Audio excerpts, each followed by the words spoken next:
MK वाले हुए फारिग, कन्वीनर बेबस। अब पीएसपी के कब्जे में आ गई है मुत्तहिदा कौमी मूवमेंट।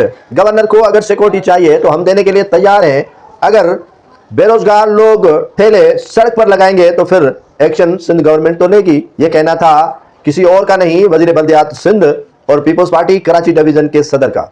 सईद गनी भरम हुए मुत्तहिदा कौमी मूवमेंट के कन्वीनर खालिद मकबूल सिद्दीकी पर, और उन्होंने कहा कि मुत्तहिदा कौमी मूवमेंट पर अब कब्जा हो चुका है पीएसपी का, और पीएसपी काबिज हो गई है मुत्तहिदा कौमी मूवमेंट पर।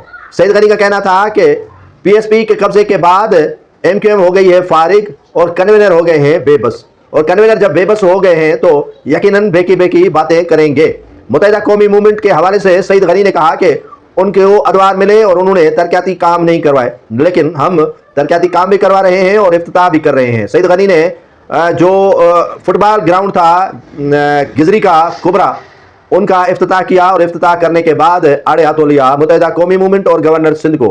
गवर्नर सिंध के लिए बोले कि अगर आपको सिक्योरिटी चाहिए तो वो हम फराम करने के लिए तैयार हैं। सिंध के अमन अमान की सूरत हाल गवर्नर की जिम्मेदारी नहीं, सूबाई हुकूमत की जिम्मेदारी है, यह कहना था सईद गनी का। सईद गनी ने जवाब दर जवाब दिया मुत्तहिदा कौमी मूवमेंट को और गवर्नर सिंध को, और पीएसपी को भी बीच में जिंदा करके ले आए।